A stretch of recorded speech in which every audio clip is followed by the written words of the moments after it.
Okay, quick little review for Chapter 4, Section 1 on inequalities.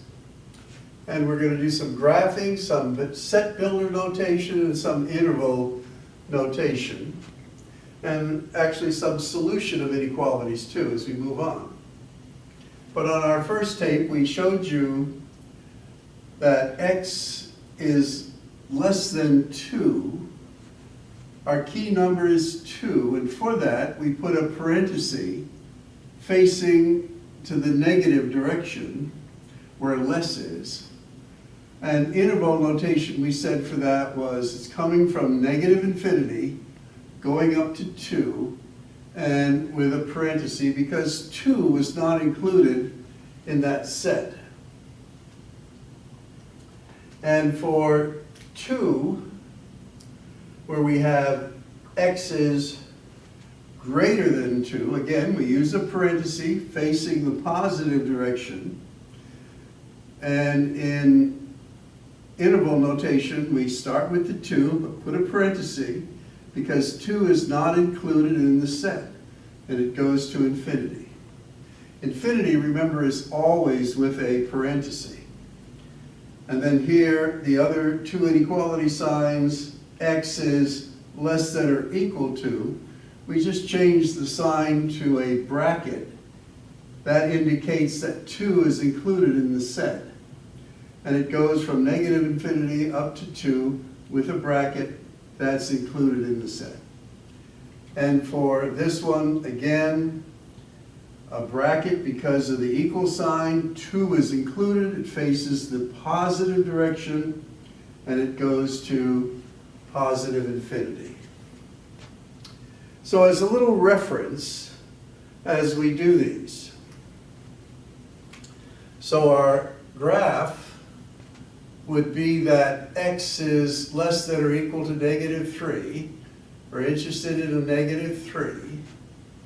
And the sign we're going to use then would be this one, which would be a bracket facing this direction. And that would be the graph. And then in interval notation, it's coming from negative infinity, going up to a negative 3, and a bracket to indicate it is a member of that set. Now, what we've left out so far is set builder notation. Well, set builder notation is rather easy. All you have to do is take what you have here and state it using braces. X is such. That's the only thing you need to add because now you just put this there. X is less than or equal to negative 3. This is set builder notation. When you add the braces, this X or Y, whatever letter, and a vertical line. All right, for number 8, y is greater than 2. So for your graph, the number you're interested in is 2.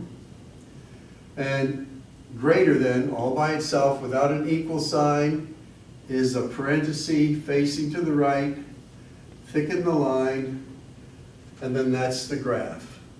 Now notice how interval notation you can pick right off of the graph. So it will be a parenthesis starting at 2, comma, and then going up to positive infinity. And set builder notation will be, again, braces, y, a vertical line, and then just copy this. Y is greater than 2.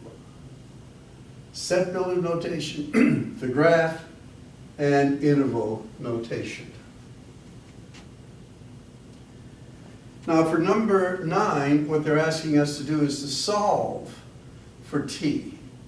And remember, the addition principle in inequalities works the same way as it does in an equation.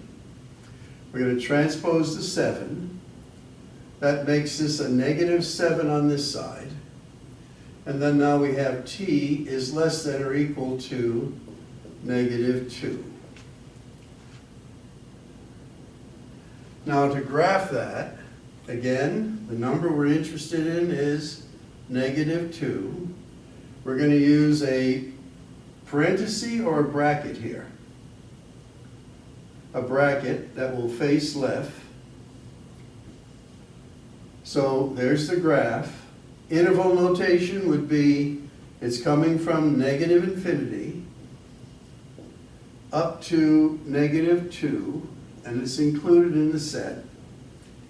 And then for set builder notation, if you have this, all you have to do really is add a vertical line, another T, a set of braces, and there is set builder notation.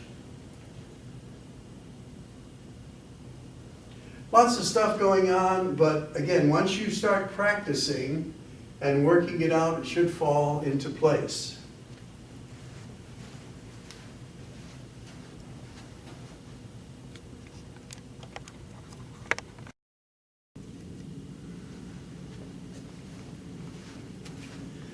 Okay, now we're going to focus on solving these inequalities. And again, a couple of things to be careful about, but I'll mention those as we go along. Now, for the addition principle here, we're just going to add 18 to both sides, or transpose that. So on this side it's negative, on this side it's positive. So we get y is less than 13. In fact, we'll solve it, then we'll graph them. Now here, we just want to solve for x. We're going to divide by 0.4. And we get then that x is greater than a -7.5. Now, for number 12, as we do this, an interesting thing is going to happen. We're going to multiply both sides of this equation by a -3.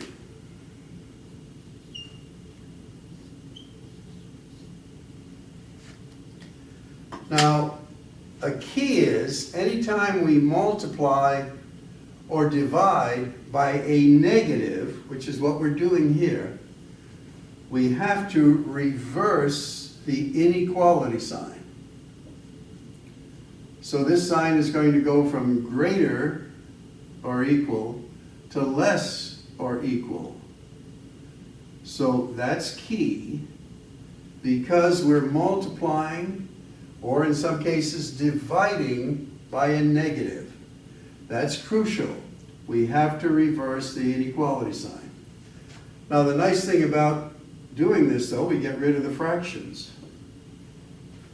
And this now becomes 2m minus 5 is less than or equal to, and I'm going to need some room here, a -3. So here we transpose now the 5. The -5 becomes a +5 over here. And in the event I might run out of room, let me put it over here. I get 2m is less than or equal to 2. And I divide both sides by 2 now, and I get m is less than or equal to 1.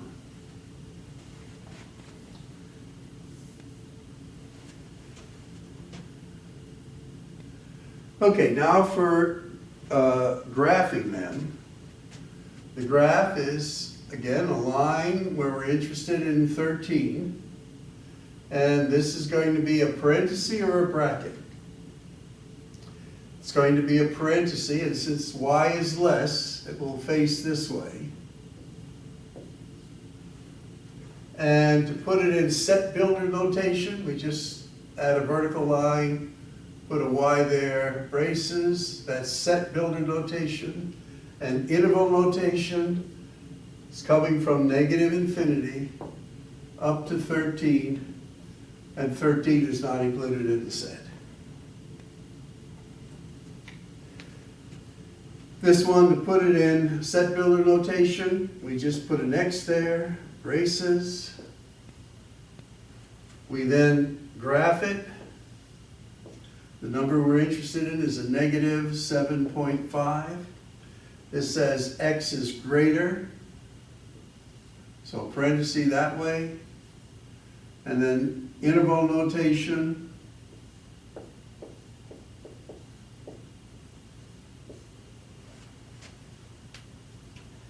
And set builder notation here.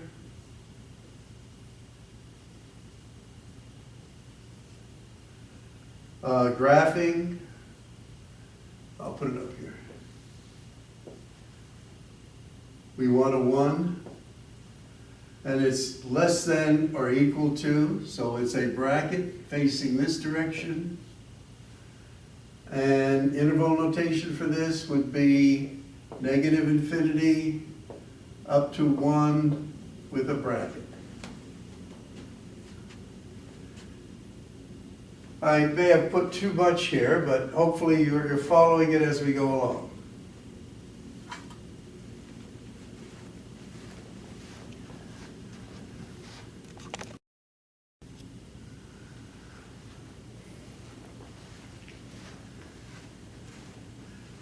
Okay, we're getting back to set, function notation. And where it might look a little complicated, let me explain it to you. Hopefully, it's pretty easy once you realize what's going on. So here they're giving this function statement where f of x is 3x minus 1, and g of x is x plus 5. And they're saying find all values in which the function of this one, we can call it f, is less than or equal to the function of g. Well, there's f and there's g. So all we have to do here is set it up in an inequality, which looks like this. 3x minus 1 is less than or equal to x plus 5. So where it might have seemed complicated initially, here they're giving you a function, another function. They're saying this function is less than or equal to that function, and they want you to find the values of x that make it true. So all we have to do now is solve for x.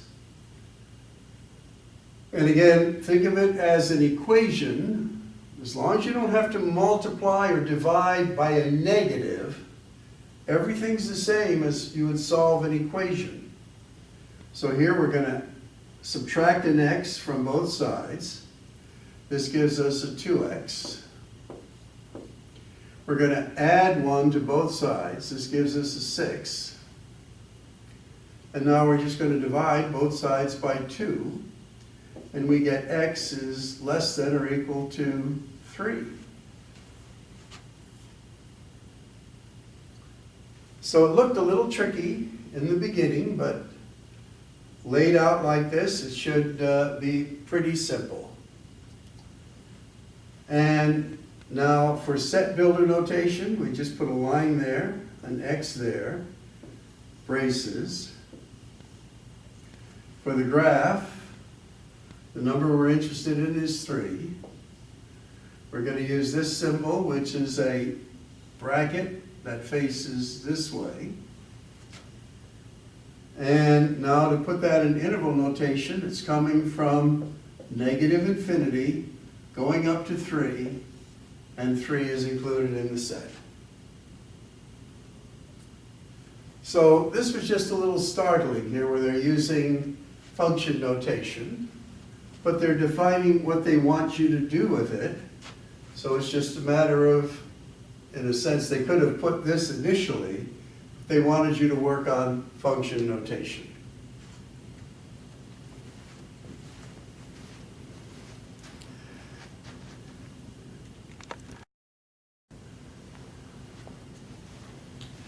here is another, very similar. They give you a function in f, a function in g, and then the comparison is f is greater than g. So we just set it up as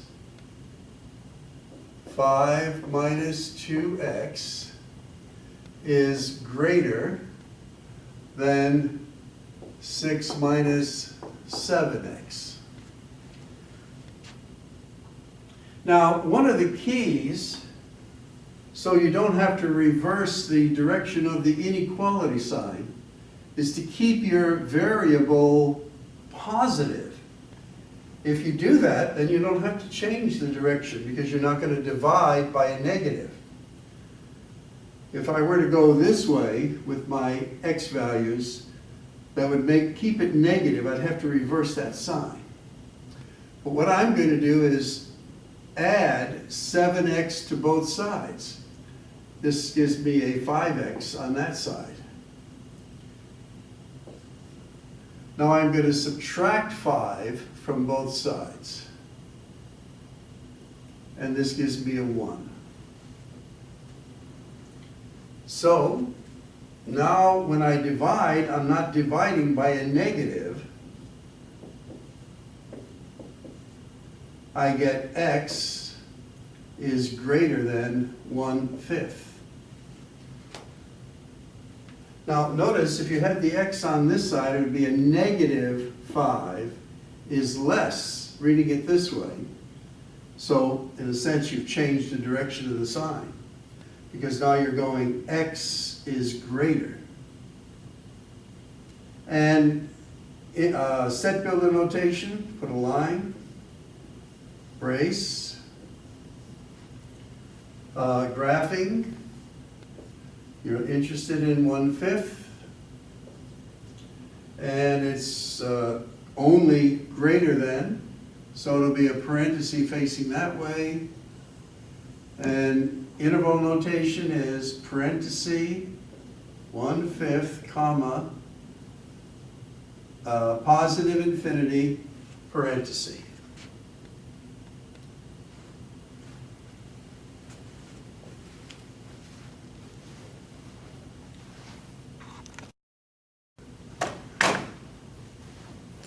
I'm not going to do all the examples. I've skipped a few.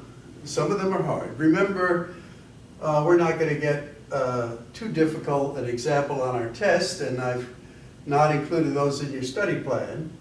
But I do want you to be able to do something like this. And this ties in with our lesson on equations earlier. So the next step here, after you've written it, is to get rid of the parentheses. So we're going to distribute. I'll do it slowly. 6x minus 18 is greater than or equal to 2x plus 10. And again, we want to keep our variable positive so we don't have to reverse the direction of our inequality sign when we divide by a negative. So I'm going to move the 2x to this side, becomes a negative 2. So this becomes a 4x. I'm going to add 18 to both sides. This then becomes a 0. This becomes a 28. Now, all I have to do is divide by a positive 4. So because it's positive, I don't have to reverse that sign. And I get x is greater or equal to 7. And to put it in set builder notation, I add a vertical line, put an x there, braces. To graph it, I put my 7 on the number line, and here I'm going to use a bracket facing to the right, because that's greater than. It indicates that 7 is included in the set. Darken this line. And set builder interval notation now is bracket. It comes right from the graph. The bracket 7 comma positive infinity up to, and then ending with a parenthesis.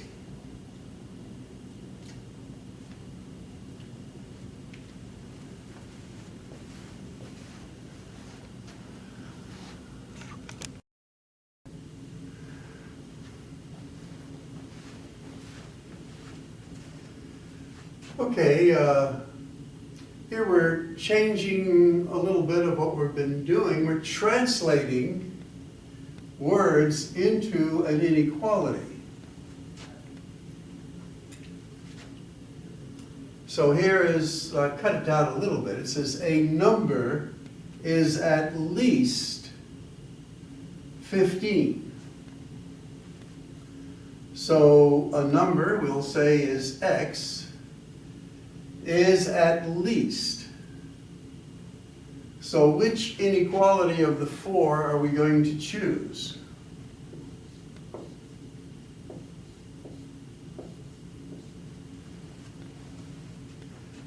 Is at least. Well, it's this one. Greater than or equal to 15. And I'm sure in your quiz me's and practice, they will ask you to do stuff like that. All right, how about this one? A little different. The time of the race was between 35 and 50 minutes. Well, here we could use t, I guess, for time. And since it's between, 50 and 35 are not included in the set. So it's going to be less than 50 minutes. And it's going to be greater than 35.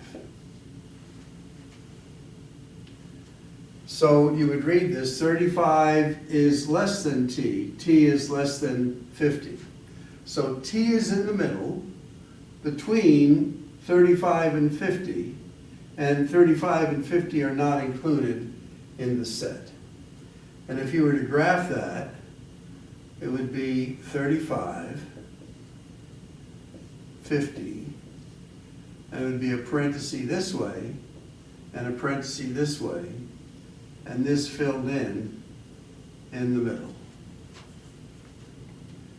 That would be the graph. Set builder notation would be t is such,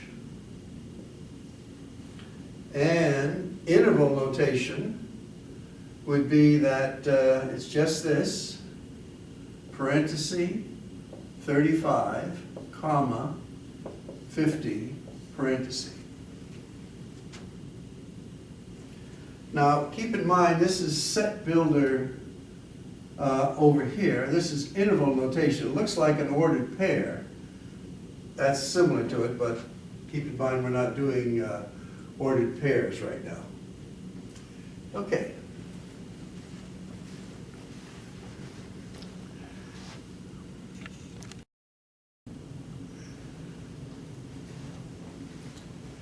So for this number 23, they're giving us a word problem. And again, when you're doing word problems, you have to read it carefully and then try to figure out what a variable might be and how to set it up. So lots of stuff going on. So let's see if we can get an understanding of what's here. A studio can rent a truck for either $60 with unlimited mileage or $45 plus 30 cents per mile. That's sort of the basic two things. $60, unlimited mileage.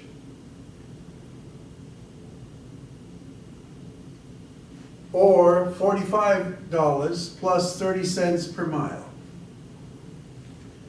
Now, what they're wondering is, for what mileage would the unlimited mileage cost more money? So what they're asking is, suppose they're only going to drive 40 miles or 10 miles or whatever around the city. You're not going to put a lot of mileage on the truck. Do they have to spend the $60, or will something be less by using this other method? So here's a typical case where you would set up an inequality. So there's the $45 fee. There's 30 cents per mile. I'm using the letter M for mileage. And would this be less than or equal to 60? That is my basic inequality. So what do I do? Well, I'm going to subtract 45 from here. That leaves me with a 0. Subtract 45 from there. That leaves me with 15. So I now have 0.30 m is less than or equal to 15. I'm going to divide both sides by 0.30. And since I'm using my calculator, I don't have to get rid of the decimal. There's only the 1. And I get m is less than or equal to 50. Now, the question is, what does this mean? Well, what it means is if this studio, when it rents the truck, if they expect to go less than 50 miles, less or equal to 50 miles, then using this other method of paying $45 and then 30 cents per mile. So any mileage less than 50 miles would be less than $60 that company would have to pay. Again, it's just a problem. I know when I rent cars, I always like to get unlimited mileage, but here they want to save a little money if they're not going to drive a lot of miles, and this is how it would be done.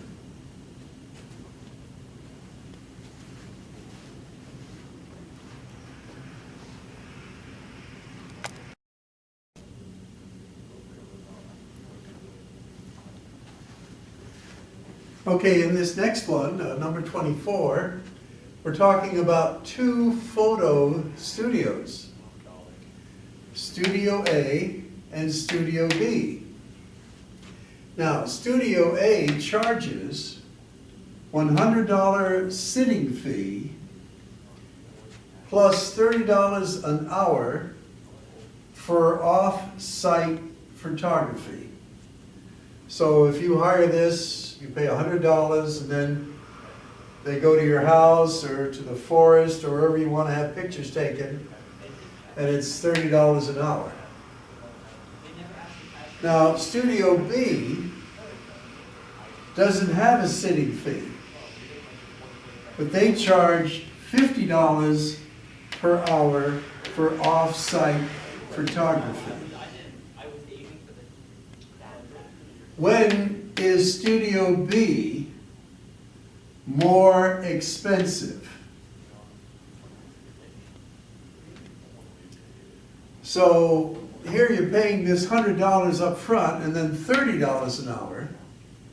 Here you're just paying $50 an hour. So this looks like an inequality that we want to find out. So I set it up as an inequality. $100 plus $30 per hour is going to be less than or equal to $50 per hour. And when I did this, they're not giving me this formula. I have the problem. I had to work this out myself, which is what you will be doing as you work something out like this. So $100, $30 per hour, less than or equal to $50 per hour. And then you just solve. We're going to subtract 30h from both sides. That gives me 20h. Then I'm going to divide both sides by 20. And I get h is less than or equal to 5. So if you're going to use Studio B for more than 5 hours, that will be more expensive. If you're going to use it for less than 5 hours, then Studio A is going to be less expensive.